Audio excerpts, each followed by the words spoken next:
Hi everybody, my name is Corey and welcome to my YouTube channel. So today I will be showing you guys a game I played last night as part of the Boca Raton Chess Club, which happens once a week with one round a week. The time controls are an hour and 25 minutes per person.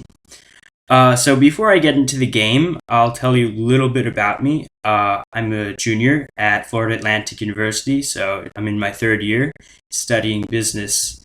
I was the former president of the FAU Chess Club, and I really enjoy the game.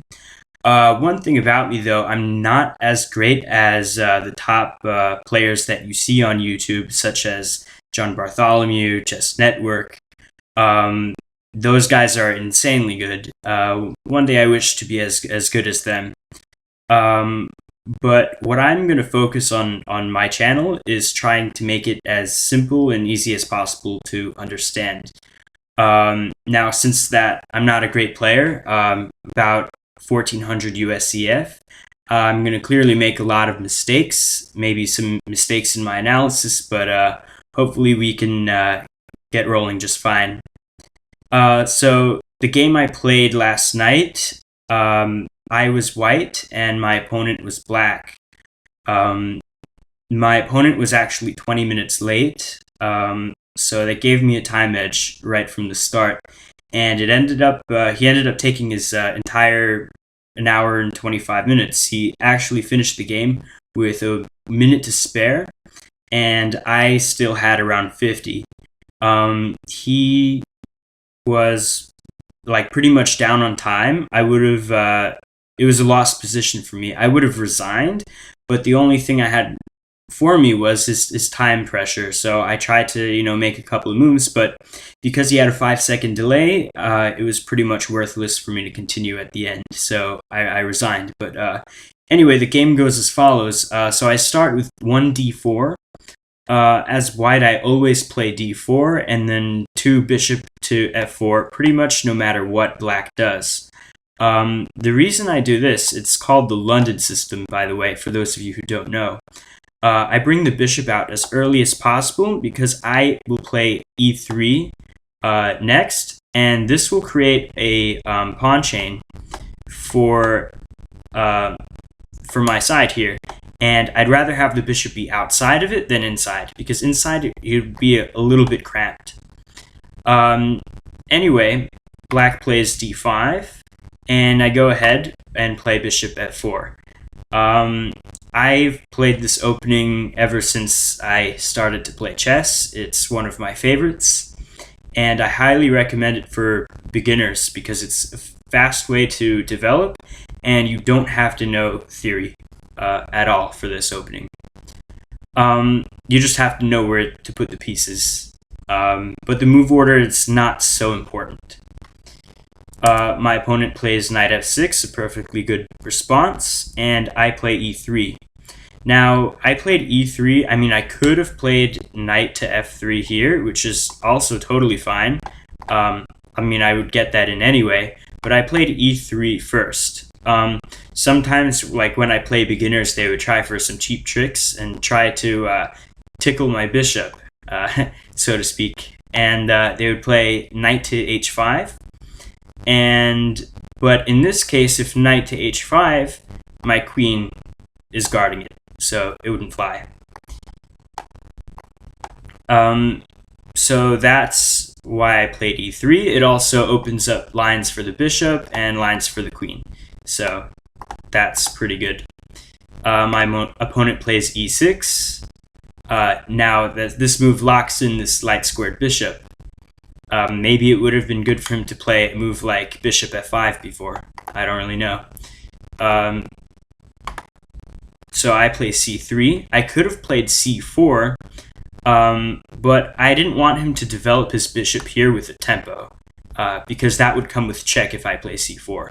Not that it would really bother me though, because if let's say c4 check, knight here, let's say knight there, queen c2, and I'm totally fine. But there is pressure here that I'd rather not have.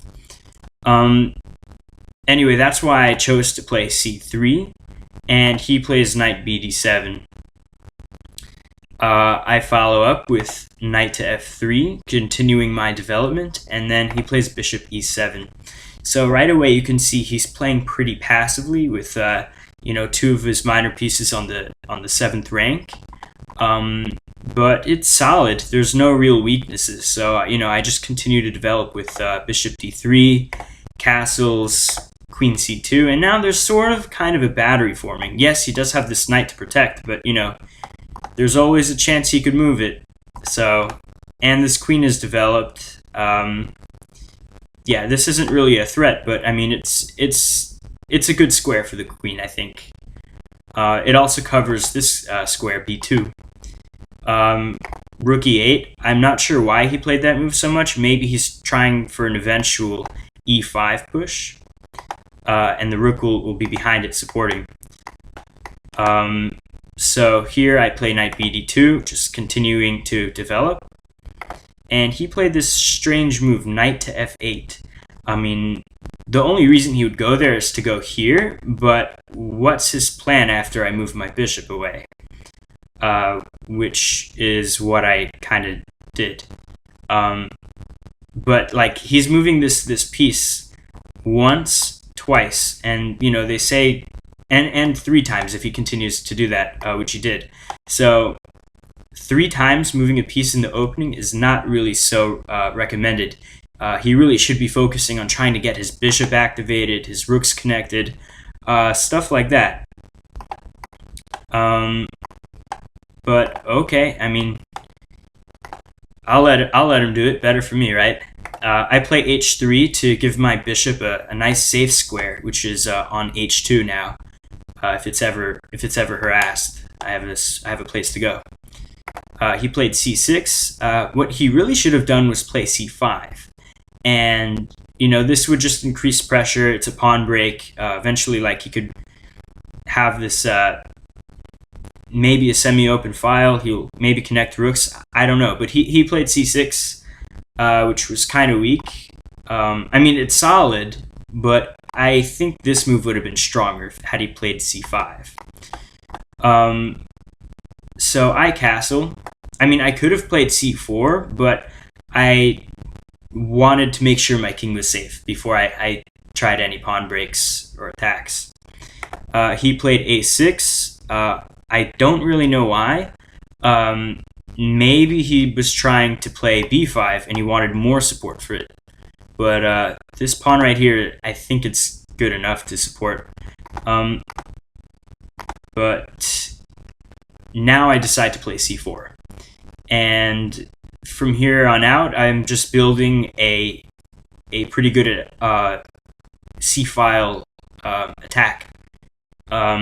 He plays knight to g6. And over here, yeah, I could have taken the knight, and it would have hurt his pawns because he would have had to take in with this one or this one, which would have doubled up the pawns. But I thought to myself, why would I give away a perfectly good bishop for a knight that's on a pretty bad square? Because after I move my bishop to h2, which is what I did, where exactly is this knight going? He can't go here, there's a pawn. He can't go here, there's another pawn. He can't go here because of my knight.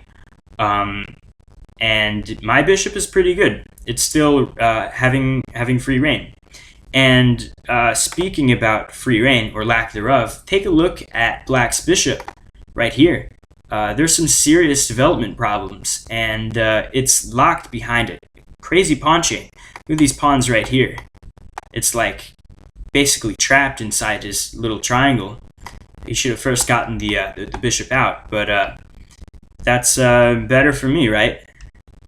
So he plays bishop d6, offering to trade, and I gladly accept. Anything else would not be that great for me. And then queen takes, and now rook a c1, adding support to the c file. Bishop d7, trying to develop the bishop. He's better on d7 than on c8, that's for sure. I play queen b3 now, attacking this pawn, and at the same time trying to add additional support to the c file. So my plan was to play rook c3 followed by rook f to c1. And he follows up with queen c7, protecting the pawn. And I continue with my plan to add support to this file with rook c3, rook a8. I don't know why he played rook a8. A much better move, in my opinion, would be to simply play rook a to b1.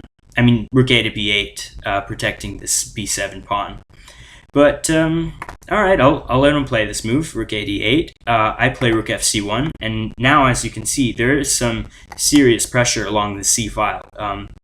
Especially with this queen here on c6, it could be subject to future pins. So he plays queen b8, trying to get out of this pin.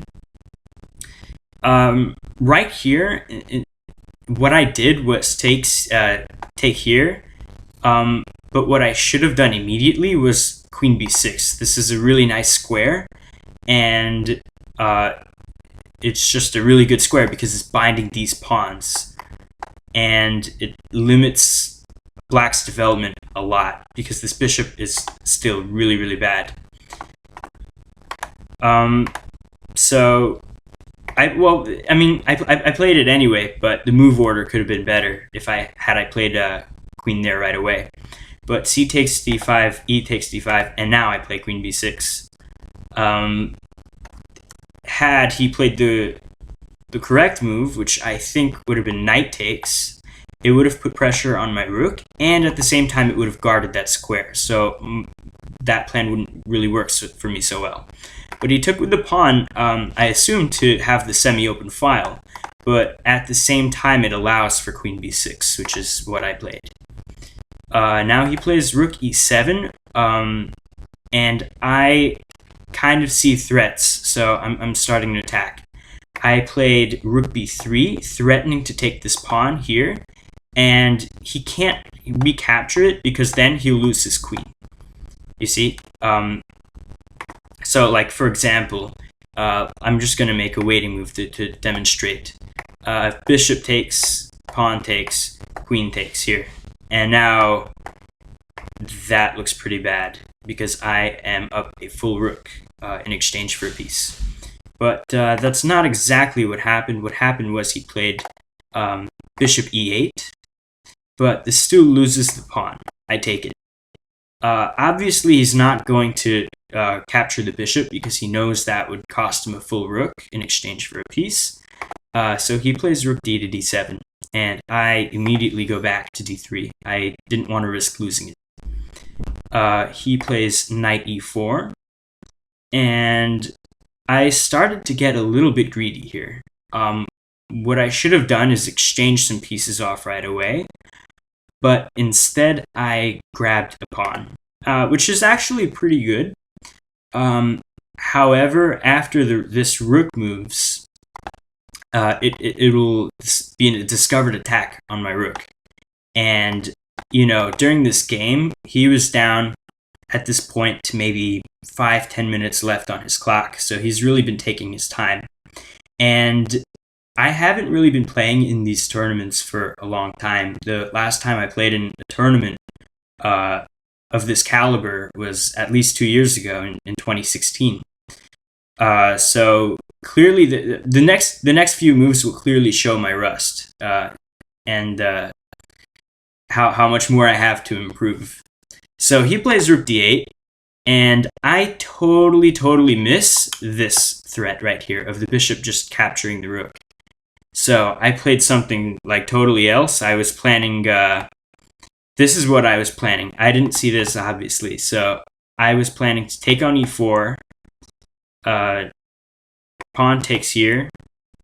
I was planning to go knight f5, and I figured, you know, 2 knights attacking this pawn, it's pretty good for me, and to protect it, he would play something like f6, and then I would play knight e6, and I figured that looked good for me.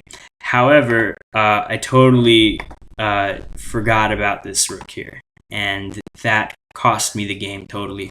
What I should have done, instead of, at this point, I should have just back the rook up to c1, and I'm totally better here. I have no pressure. I can play an easy game.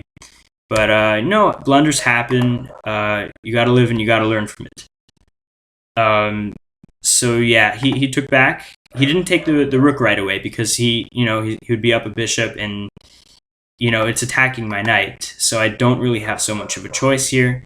And at this point, once I moved my knight to g5, I realized that my rook was on pre. And for about 2 minutes, he was thinking, and I was just sitting there with a poker face. And in chess, this is one of the worst possible feelings you can get, where you blundered a game-costing mistake, and all you can do is sit there and hope he doesn't see it. But clearly, a 1560 is gonna see a free hanging rook. That's 2 squares away. There's no doubt about it. So he takes, and the next couple of moves, I just made because he was down on time. He was maybe about 5 minutes left. But really, if he had more time, I probably would have resigned right away, because down a rook for nothing, no compensation, it's not that good. The winning chances are slim to none. So I played h4. Reason being is because if I didn't, he would play h6, trapping my knight, and then I would be down 2 pieces. I play h4, he takes the pawn, so already I'm down a rook and a pawn. It's pretty much game over, but I played queen there, which in hindsight was a mistake. I should have played knight back to h3, just stopping any potential attacks against my knight. So queen c5 was played, and then rook d7, and again I blundered. I played rook c3, allowing a fork, which came with knight d5, and here I'm just totally losing. It's a helpless position. So I move the queen, he takes, I play g3 to defend g2, knight there, queen, and these next couple of moves. Okay, in this check, I block with the knight, and over here, queen f3 is incoming. Why I played queen g1, I don't know. It's a bit too slow, and it could potentially trap the queen, which it did. Queen f3, and over here, I resigned. Reason being is because if I made any move, for example, king d2, he has this move, rook h2, trapping the queen. So that's why I resigned before. In the post-mortem analysis, my opponent said, had I played this move, I might have been okay. Because obviously if knight takes, there are some back rank stuff. However, my opponent didn't realize that if I had played that, he would have a mate in 2 with queen e2 check, king down, and then takes his mate. And that's pretty much the game. It was pretty poor, but it's a good start to this YouTube channel, and hopefully in the future I'll play better games and have better results to show you guys. Alrighty, take care. Bye-bye.